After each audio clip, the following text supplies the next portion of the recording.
पिछले वीडियो में एक छात्र ने कमेंट किया कि सर कक्षा 7 का प्रकाश चैप्टर लाइट चैप्टर पढ़ा दीजिए। तो पहले हम लोग ये किताब है और इसके मुख्य जो हाईलाइट किए उस पर चर्चा करेंगे। उसके बाद इस पाठ की जो प्रश्न और उत्तर वो दूसरे वीडियो में लेकर आएंगे। चैनल को सब्सक्राइब कर लें, क्योंकि यही एक ऐसा चैनल है जहाँ पर पढ़ सकते हैं आप अपने सभी पाठ और कविताएं।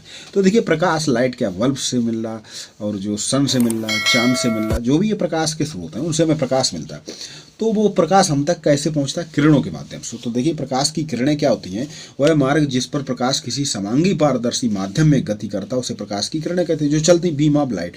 अब ये दो तरह कैसे होती हैं? समांतर प्रकाश किरण पुंज यानी कि इस प्रकार की, और अभिसारी प्रकाश, तीन तरह की होती हैं। अभिसारी यानी कन्वर्जेंट, और अपसारी प्रकाश किरण पुंज। अब देखिए, समांतर तो समांतर चल रही है। अभिसारी में क्या होता है कि कई स्रोत से दूर से आ रहा प्रकाश वो एक जगह केंद्रित हो जाए, तो इसे कहते हैं अभिसारी यानी एक जगह केंद्रित होना। अपसारी फैलना, डाइवर्जेंट यानी कि जैसे टार्च से निकलता हुआ प्रकाश चारों ओर फैल जाता है या कैंडल से।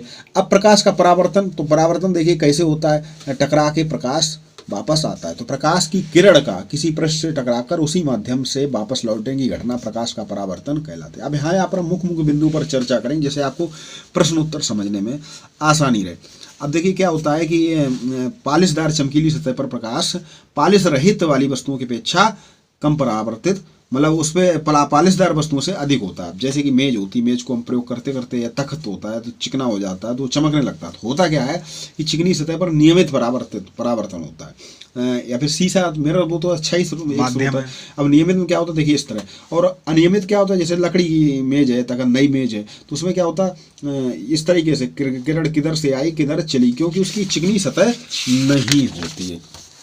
समतल दर्पण में जो परावर्तन होता है उसके इस तरीके से होता है। देखिए ये दर्पण, इधर ये इस तरह मार्क होता है, ये इधर पॉलिश की हुई है, दूसरी तरफ चिकनी सतह। देखिए ये किरण पड़ी, एक किरण आई इससे इधर पे है और यहाँ वो भी परावर्तित हो गई, यहाँ से टकराकर वापस आ गई। होता क्या है कि जैसे हमने क्या कर, ये जो है ओसी ये अभिलंब है, यानी कि इस दर्पण पर परपेंडिकुलर है, ठीक है, 90 अंश का कोण बना रही। अब ये किरण यहाँ से टकराई तो जितना कोण यहाँ पर बनेगा इस अभिलंब से, उतने ही कोण से ये परावर्तित हो जाएगी, ठीक है।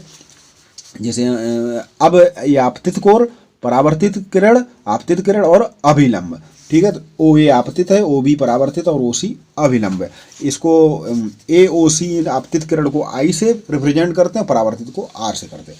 अब देखिए यहाँ पर जान समतल दर्पण कैसे बनता है? तो ठीक है, कांच की प्लेट होती है, दूसरी तरफ उसे सिल्वर मेटल से यानी पेंट कर दिया जाता है, पुताई हो जाती है, तो दर्पण का काम करने लगता है। परावर्तन के नियम क्या क्या है यहाँ पर हम ये समझ लें।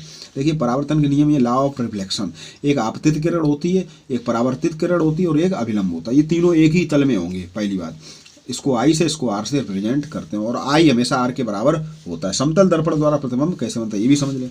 तो समतल दर्पण से प्रतिबिंब दो तरीके से बनते हैं। वास्तविक समतल दर्पण का प्रयोग हम लोग प्रतिबिंब दो तरीके से बनते हैं। जब हम समतल दर्पण के सामने खड़े हो तो समतल दर्पण द्वारा हमारा चित्र, इसे प्रतिबिंब कहते हैं। प्रतिबिंब को बनने के दो भागों में वर्गीकृत करते हैं, वास्तविक और आभासी।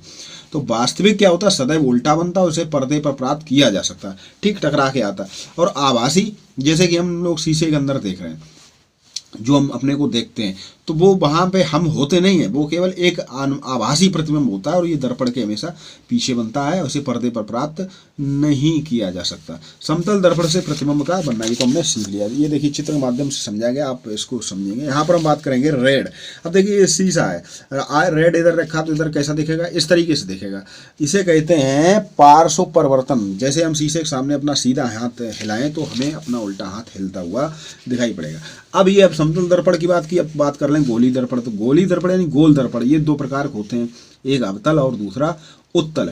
और ये क्या होता है कि जैसे चम्मच है, एक चम्मच जिधर उभरा हुआ भाग उसे कहते हैं उत्तल, और जैसे दबा हुआ भाग, गहरा भाग, उसे कहते हैं अवतल। तो उत्तल पे हमेशा प्रतिबिंब कैसा बनेगा? छोटा। आप उल्टी चम्मच करके देखिए, आपका चेहरा छोटा दिखेगा, आभासी दिखेगा और सीधा दिखाई पड़ेगा। जबकि अवतल दर्पण में जब हम देखेंगे तो प्रतिबिंब कैसा दिखाई पड़ेगा? हमें अपना बहुत भारी सा, बड़ा सा, आभासी होता है और सीधा, और जब आगे पीछे करेंगे तो हमें उल्टा भी दिखने लगता है। अपनी नाक को देखिए, बच्चे खूब ऐसी हरकत करते हैं। गोली दर्पण दो प्रकार के होते हैं, अवतल और उत्तल। अवतल कॉनकेव और अवतल, उत्तल जो है कॉन्वेक्स और अवतल कॉनकेव। तो ये अंतर क्या है? जैसे कांच का माने गोला है, अब गोले को हमने थोड़ा सा काट लिया, इधर से पूरा गोला है इसको काट, तो अगर अंदर से पुताई कर दी, बाहर से देख रहा है तो वो हो गया उत्तल, और अगर अंदर बाहर से पुताई कर दी, अंदर वाला चिकना कर लिया तो हो गया उत्तल। अब देखिए इनमें होता क्या क्या, तो ये जो माना पूरी गेंद, दर्पण हमारा इतना जरूर, लेकिन हम मानेंगे पूरा दर्पण का भाग, तो उसका जो केंद्र होगा उसे कहते हैं वक्रता केंद्र। ये जितना दर्पण लेते हैं इसके कहते हैं मेन M2, ठीक है। और ये है ध्रुव, उसके बीच का भाग, और ये जो होती है अक्ष, तो वक्रता त्रिज्या रेडियस, ठीक है। वक्रता केंद्र ये हो गई, वक्रता त्रिज्या ये हो गई। अब आगे देखें ध्रुव क्या होता है, ध्रुव तो देख ही लिया, जो दर्पण के बीचों बीच। मुख्य अक्ष क्या है, तो वक्रता केंद्र तथा दर्पण के ध्रुव को मिलाने वाली वही जो रेखा होती है ये वाली, मान लिया ये है मुख्य अक्ष। और दर्पण का द्वारक, तो ये पूरा भाग दर्पण का द्वारक कहलाता है। मुख्य फोकस क्या है, जैसे ये दर्पण है तो कई सारी किरणें पड़ रही, तो टकरा कर एक जगह मिलेंगे जाके, वही होगा उसका फोकस। ये चीज़ ये होगा उसका फोकस। आपने देखा होगा जिसे हम लोग जलाते हैं कागज, दर्पण आवर्धक लेंस से, फोकस दूरी, और ये फोकस से और उसके ध्रुव तक की जो दूरी होती है इसको कहते हैं फोकस दूरी। अवतल दर्पण एवं उत्तर दर्पण में प्रतिबिंब बनने के नियम, थोड़ा इतना जल्दी से समझ लें।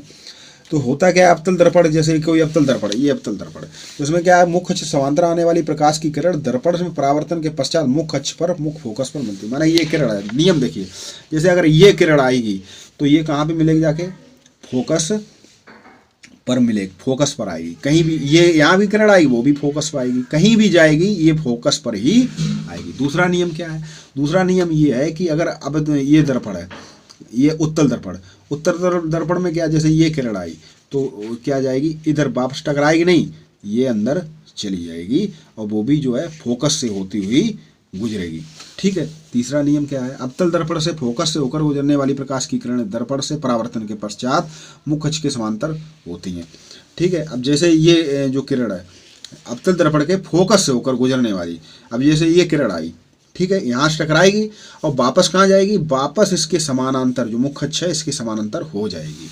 इसी तरीके से अवतल में, उत्तल में क्या स्थिति रहेगी, उत्तल में भी जो है इस तरह किरण आएगी और इधर निकल जाएगी। अब तीसरा क्या होता है कि अगर दर्पण के केंद्र, अवतल दर्पण में दर्पण के वक्रता त्रिज्या से गुजरने वाली प्रकाश किरण, ये वक्रता त्रिज्या है, ठीक है, वक्रता त्रिज्या। तो यहाँ से अगर यहाँ से सेंटर, यहाँ से किरण निकलेगी, ठीक है, तो उसी मार्ग ऐसी आएगी तो ऐसी ही चली, यानी ऐसी आएगी तो ऐसी नहीं जाएगी, ऐसी आई तो अगर केंद्र से होकर जा रही तब वो उसी स्थिति में लौट जाएगी। यही अवतल में हुआ। और अगर प्रकाश की किरण दर्पण के ध्रुव पर आपतित होती है, यहाँ पे ध्रुव पर अगर सीधी गिरती आके, तो उसी कोण पर जैसे समतल दर्पण में होता आपतित हो जाएगी। तो यहाँ पे हम गोली दर्पण से प्रतिबिंब बनना कुछ नियम है, और अगर आप चाहेंगे तो इनको भी दिखाएंगे। आवर्धन क्या होता है, प्रतिबिंब की ऊंचाई तथा वस्तु की ऊंचाई के अनुपात को, किस अनुपात, वो होता है आवर्धन। गोली दर्पण का प्रयोग कहाँ कहाँ होता है, ये ट्रकों में होता है, बसों में होता है। तो जो ट्रक और बसों में जो लगे जाते हैं सीधे राइट हैंड टू, वो होता है उत्तल दर्पण, ठीक है, उत्तल दर्पण लगाए जाते हैं, इनको कहते हैं। और कहाँ पे उत्तल दर्पण लगाए जाते हैं, लैंपों में लगाए जाते हैं, जिससे प्रकाश चारों ओर फैल जाए। तो ये था आपका पाठ। अब करेंगे इसके प्रश्न और उत्तर अगले वीडियो में। चैनल को जरूर सब्सक्राइब कर लें, क्योंकि यही एक ऐसा चैनल है जहाँ पर पढ़ते हैं आप अपने सभी पाठ और कविताएं। मिलते हैं अगले वीडियो के साथ, और आप कुछ पढ़ना चाहते हैं तो कमेंट जरूर किया करें, हम आपके लिए वीडियो लेकर आएंगे। नमस्कार।